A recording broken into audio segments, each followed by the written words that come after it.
लगभग 50 समुद्री जहाज को और 20 एरोप्लेन को यह बरमूडा ट्रायंगल अब तक निगल चुका है। बिजनेस इंसाइडर का आर्टिकल भी यही कहता है कि 8000 जाने यह बरमूडा ट्रायंगल ले चुका है। विकिपीडिया खोलोगे तो आपको पूरी लिस्ट मिल जाएगी एक्सीडेंट की, कि बहुत सारे जहाज यहां पे गायब हो गए, 45 में, 47 में, 48 में, 49 में। सन 1945 के फ्लाइट 19 की दुर्घटना ने बरमूडा ट्रायंगल को पूरे विश्व भर में प्रसिद्ध कर दिया। यह सबसे फेमस एक्सीडेंट है। फ्लाइट 19 है क्या? अमेरिकन नेवी के 5 लड़ाकू विमान बरमूडा ट्रायंगल वाले रीजन से गायब हो गए। तो ये फोटो है 5 बॉम्बर प्लेन यूएस नेवी के, इनको बोला जाता है फ्लाइट 19। कुछ स्टूडेंट्स की ट्रेनिंग चल रही थी और इनको लीड कर रहे थे चार्ल्स टेलर। चार्ल्स टेलर बहुत कमाल के योद्धा थे, तो बहुत ही तजुर्बेदार पायलट की देख रेख में ये स्टूडेंट ट्रेनिंग करने जा रहे थे, पर आज तक एक भी प्लेन नहीं मिला। तो अगर सब कुछ सही होता तो दोपहर 2 बजे इन लोग निकलते और शाम को 5 बजे तक ट्रेनिंग खत्म हो जाती। लीडर चार्ल्स टेलर इस जगह से, फोर्ट लॉड्रीडेल, ये फ्लोरिडा में है, संयुक्त राष्ट्र के अंदर, यहां से अपने छात्रों के साथ इनको निकलना था। इस जगह पे, इसको बोलते हैं हेंस एंड चिकन्स, यहां पे आके इनको कुछ बम वगैरह गिराने थे, ट्रेनिंग वगैरह करनी थी, फिर यूं सीधे जाना था, फिर नॉर्थ में जाना था और फिर यूं वापस आना था। अब जैसे गया है प्लेन वैसे वापस नहीं आता, रूट होता है पूरा भैया, ठीक है। तो 2 बजे इन लोग यहां से निकले, सब बढ़िया चल रहा था, यहां पे पहुंचे, चार्ल्स टेलर ने बढ़िया ट्रेनिंग कराई, बम वगैरह गिराया, सब सही था। 4 बजे के आसपास चार्ल्स टेलर का रेडियो पर एक मैसेज आता है तट पे बैठे हुए ट्रांसमिशन ऑफिसर को कि मैं पूरी तरह से खो गया हूं, मेरे दोनों कंपास प्लेन के काम नहीं कर रहे हैं। तो इधर से जो ट्रांसमिशन ऑफिसर पूछा कि अपनी पोजीशन बताओ, तो चार्ल्स टेलर ने बोला, मैं दोहराता हूं, मुझे कहीं जमीन नहीं दिख रही, मैं पूरी तरह से खो चुका हूं। लगभग 30 मिनट तक इसी तरह के रेडियो पे मैसेज आते रहे और उसके बाद ये 5 प्लेन इस बरमूडा ट्रायंगल के अंदर खो गए। फ्लाइट 19 के 5 प्लेन को ढूंढने के लिए इस तरह के 2 प्लेन भेजे गए। अजीब बात यह है, इसमें से एक प्लेन और गायब हो गया और उस प्लेन में भी 13 लोग थे। अब टोटल 27 लोग गायब हो चुके हैं। इसके बाद कई दिनों तक, कई सालों तक 100 से ज्यादा शिप गए, प्लेन गए, जो इन्हें ढूंढते रहे। आज तक इन 6 प्लेन का ना ही कोई टुकड़ा मिला है, ना ही इन 27 लोग की लाश या इनका कोई नामो निशान मिला। अब असल में क्या हुआ था कहना बहुत मुश्किल है, पर अगर naval history and heritage command, नौसेना के इतिहास और विरासत कमान की रिपोर्ट पढ़ें, मैं नीचे लिंक दे दूंगा, आप आराम से पूरी रिपोर्ट पढ़ना, तो उसमें आपको यह समझ में आएगा कि यह तो उनका असल का प्लान था कि ऐसे चलना है। जब यहां पे बॉम्बिंग हुई तब तक सब सही था, यहां से यहां तक सब सही जा रहा था। इसके बाद चार्ल्स टेलर का कंपास खराब हो गया। चार्ल्स टेलर पहली बार इस रूट पे आए थे, पर उनके स्टूडेंट रोज यहां पे ट्रेनिंग करते थे। तो चार्ल्स टेलर का जब कंपास खराब हुआ तो थोड़ी देर बाद उन्हें ना कुछ टूटे टूटे आइलैंड यानी टूटे टूटे महाद्वीप दिख रहे थे। अब टूटे टूटे महाद्वीप यहां पर हैं, कीज वेस्ट में। तो चार्ल्स टेलर को लगा कि वो किसी तरह से यहां पहुंच गए हैं, क्योंकि सब गड़बड़ हो रहा था। उन्हें लगा मैं प्लेन को चलाता हुआ, उड़ाते हुए यहां आ गया हूं। अब चार्ल्स टेलर को लग रहा है कि यहां से वापस मायामी यानी फ्लोरिडा पहुंचने का तरीका क्या है कि मैं नॉर्थ की तरफ उड़ूं और उसके बाद मैं ईस्ट में उड़ जाऊं। अब बात यह है कि ये जो टूटे टूटे आइलैंड दिख रहे थे, ये चार्ल्स टेलर को लगा कि वो कीज में है, क्योंकि वो पहली बार उड़ान भर रहे थे। ये टूटे टूटे आइलैंड यहां बहामास के पास में भी हैं, क्ले नाम से। तो असल में शायद वो यहां रहे हों। अब उनके जो स्टूडेंट्स थे वो क्या बोल रहे थे, तो उनके स्टूडेंट्स ये बोल रहे थे कि सर हम लोग यहां पे हैं और हमको असल में वेस्ट जाना चाहिए। पर ये लीडर थे, इन्होंने बोला नहीं नॉर्थ में चलो। तो ये लोग यहां से यूं निकल गए ऊपर की तरफ और नॉर्थ जाते जाते इन लोग बहुत ऊपर चले गए। और जाते जाते जाते क्या हुआ कि इनको शाम को 5 बजे तक वापस आना था। तो भाई तेल तो इनके पास 5 बजे तक का था। अब जब शाम के 7 बज गए तो चार्ल्स टेलर का आखिरी जो रेडियो पे मैसेज है इस रिपोर्ट के अकॉर्डिंग, वो ये है कि हम में से किसी भी जहाज का जब तेल 10 गैलन से कम हो जाएगा तो हम सारे जहाज एक साथ पानी में उतर जाएंगे।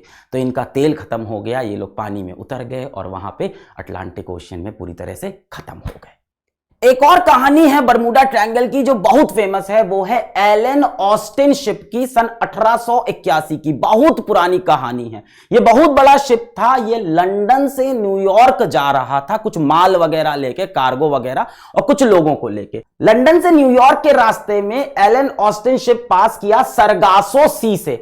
अब ये एरिया बरमूडा ट्रायंगल के बहुत पास में है। सरगासो क्या होता है? सरगासो एक तरह की, इस तरह की कुछ घास जैसी होती है जो इस पूरे सी को सराउंड की हुई है, इसके अगल बगल है। सरगासो सी दुनिया का एकमात्र सी है जिसके अगल बगल कोई जमीन नहीं, कोई लैंड नहीं, बल्कि ये सरगासो इस तरह की घास है। अब एलन ऑस्टिन शिप को अपने पास में एक शिप दिखाई पड़ा जो इधर उधर चल रहा है। तो इसने जब देखा कि यार ये शिप तो पूरा खाली है, पर इसमें माल है, इसमें कार्गो है, लोग नहीं है। अब ये भाई लालची कैप्टन, इसे लगा एक काम करते हैं, इस शिप को ले चलते हैं, इसका माल ले चलते हैं, इसको बेच देंगे, इस शिप में कोई है नहीं।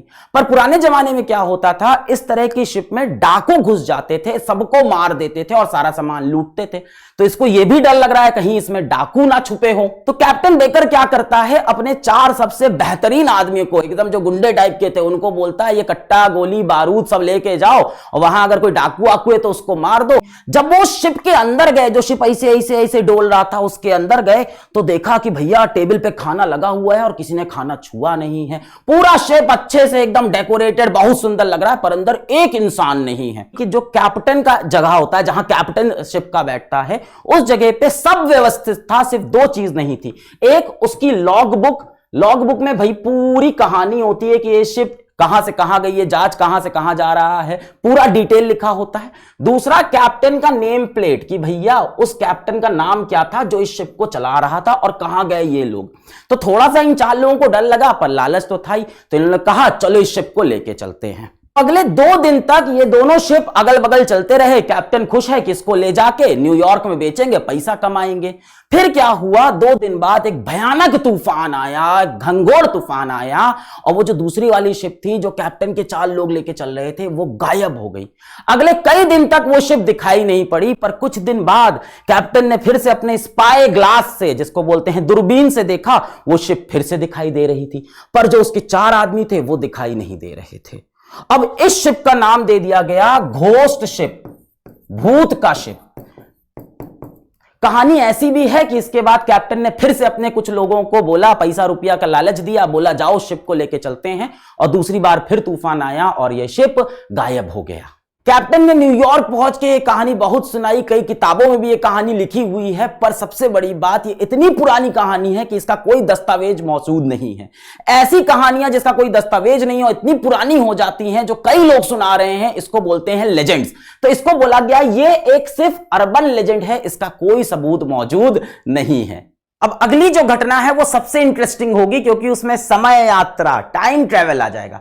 सन 1970 की बात है। ब्रूस गेर्नन नाम के व्यक्ति एक बहुत ही बढ़िया बिजनेसमैन है और बहुत ही बढ़िया पायलट भी हैं ये। तो इनकी ना आदत थी बरमूडा ट्रायंगल वाले रीजन में ट्रैवल करने की। ये एंड्रोज आइलैंड से मियामी, मियामी से एंड्रोज आइलैंड इनके लिए रोज की बात थी, और बहुत बढ़िया पायलट थे, खुद ही से अपना जहाज चलाते थे। अमीर आदमी भी थे, जहाज भी था इनके पास, बीच क्राफ्ट बोनांजा नाम का 6 सीटर जहाज होता है, $4 मिलियन का होता है, 3 करोड़ रुपए का, बहुत महंगा होता है। तो ये देखो बरमूडा ट्रायंगल के अंदर वाले रीजन में ये बहुत ट्रैवल करते थे, और एंड्रोज से मियामी जाने में इनको समय लगता था 90 मिनट। अब भाई जो रास्ता रोज का होता है वो तो नपा होता है ना कि इसमें इतना ही समय लगना है, तो इनको 90 मिनट के आसपास हमेशा लगता था। पर 8 दिसंबर 1970 को ये अपने बिजनेस पार्टनर और अपने पिताजी के साथ इसी जहाज से उड़े। इस दिन कुछ अजीब हुआ, जैसे ही ये थोड़ा सा ऊपर उड़े, सामने इनको काला घना बादल दिखा जो कि बड़ा होने लग रहा था। ये इनके पास कोई ऑप्शन नहीं था, तो ये घुस गए उस काले घने बादल में, और वो बादल खत्म ही नहीं हो रहा है। एक घना काला बादल खत्म हुआ तो दूसरा काला घना बादल, एकदम अंदर अंधेरा था। थोड़ी देर बाद अंदर बिजली भी चमकने लगी, पर ये आम बिजली नहीं थी, अलग तरह की बिजली थी। बारिश नहीं हो रही है, बारिश वाली नहीं, ऐसे ही बिजली चमक रही, बहुत कड़कदार बिजली चमक रही है। ऐसा चलता रहा लगभग 30 मिनट तक, और लास्ट में, अंत में उन्हें एक सुरंग दिखाई पड़ी। उस बादल के अंदर से सुरंग थी जो बंद होती जा रही थी, और वो उसके अंदर से निकलने की पूरी कोशिश कर रहे थे कि बंद होने से पहले निकल जाएं। किसी तरह से वो उस सुरंग से बाहर आए अपना जहाज लेके, और चैन की सांस ली कि चलो मैं बच गया। पर यहां से कहानी शुरू होती है। जब वो पहुंचे मियामी तो उन्होंने देखा कि इस बार उनको मियामी पहुंचने में सिर्फ 47 मिनट का समय लगा। उन्होंने अपना तेल भी चेक किया कि भाई ऐसा क्या है, तेल का क्या कहानी, तो देखा तेल भी कम खर्चा हुआ था। हमेशा जितना तेल भी खर्चा नहीं हो, तेल भी कम खर्चा हुआ है। तो उन्हें ऐसा लगा कि कहीं हम किसी वार्म होल वगैरह से टाइम ट्रेवल तो नहीं कर लिए हैं। अब देखो, आप ये कहोगे कि ऐसा हुआ होगा सर, उन्होंने स्पीड अपनी बढ़ा ली होगी, बहुत तेजी से चले गए होंगे, इसलिए समय कम हो गया होगा। अब इसके बाद मैथ्स लगाते हैं तो कैलकुलेशन दिखाती है 83 मिनट से कम में आप एंड्रोज आइलैंड से मियामी इस जहाज से पहुंच ही नहीं सकते। किसी और जहाज से पहुंच सकते हो जिसकी स्पीड और ज्यादा हो सकती है। इस जहाज का जो कांटा है वो लाके 290 किलोमीटर पर आवर पे खत्म हो जाता है और पेट्रोल भी कम खर्चा हुआ है। तो क्या हुआ जिसकी वजह से ये कम समय में पहुंच गए, इसके बारे में थोड़ी देर बाद हम बात करेंगे जब आपको हेक्सागोनल क्लाउड बताएंगे। तो ये जो व्यक्ति हैं विंसेंट गद्दीज, इन्होंने ही नामकरण किया था बरमूडा ट्रायंगल का। 1964 में एक मैगजीन आती है आर्गोजी मैगजीन, इसके कवर पेज पे इन्होंने लिख दिया था द डेडली बरमूडा ट्रायंगल, और यहीं से ये नाम पूरी दुनिया भर में प्रसिद्ध हुआ, बरमूडा ट्रायंगल। अब ये मैगजीन भी बहुत ज्यादा ऐसे भरोसे वाली मैगजीन नहीं थी, ये एक पल्प फिक्शन थी।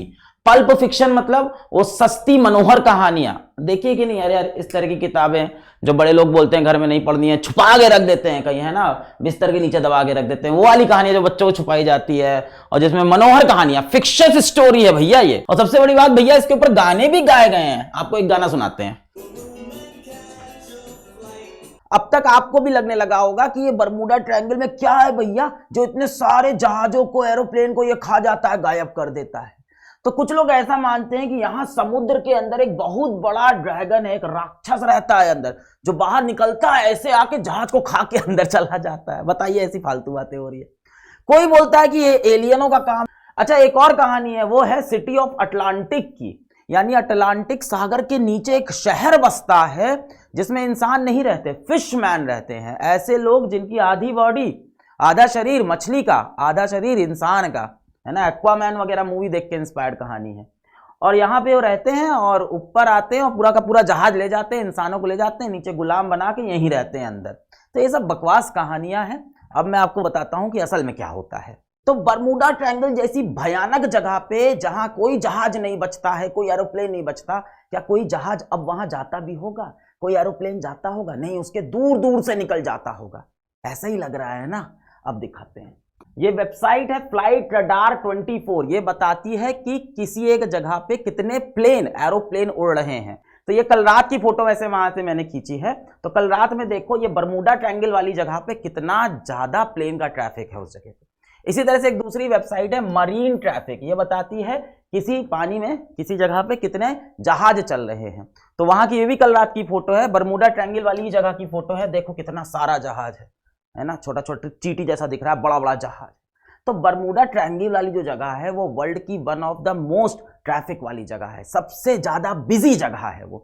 अब यार जहां सबसे ज्यादा बिजी होगा, जिस चौराहे पे सबसे ज्यादा ट्रैफिक लगेगा, जाहिर सी बात है वहां सबसे ज्यादा एक्सीडेंट होगा। और ये एक्सीडेंट इधर बीच नहीं हुए हैं, सब पुराने जमाने के एक्सीडेंट है, अब बहुत कम होते हैं। अरे पहले कोई आधुनिक टेक्नोलॉजी ही नहीं थी, ना रडार सही से बना था, ना सोनार सही से बना था, कोई इक्विपमेंट नहीं था, और ट्रैफिक इतना ज्यादा, तो एक्सीडेंट तो होना ही होना था। यही एकमात्र सबसे बड़ा रीजन है बरमूडा ट्रायंगल वाले रीजन में इतने एक्सीडेंट होने का, क्योंकि यहां सबसे ज्यादा ट्रैफिक लगता है। राष्ट्रीय समुद्री और वायुमंडलीय संचालन की जो संस्था है वो कहती है जहां जहां इतना ट्रैफिक होता है वहां वहां इतने एक्सीडेंट तो होना ही होना है। इसके साथ साथ यूनाइटेड स्टेट्स कोस्टल गार्ड की जो वेबसाइट है वो कहती है कि भाई बरमूडा ट्रायंगल विश्व की 10 सबसे खतरनाक पानी वाली जगह में से एक नहीं है। इससे ज्यादा एक्सीडेंट और जगह पे हो रहे हैं, यहाँ एक्सीडेंट कम है, बस इसके बारे में कहानियां बहुत सुनाई गई। बरमूडा ट्रायंगल पे इतनी ढेर सारी दुर्घटना इसीलिए हुई क्योंकि वहां सबसे ज्यादा ट्रैफिक था और पहले कोई टेक्नोलॉजी भी नहीं थी।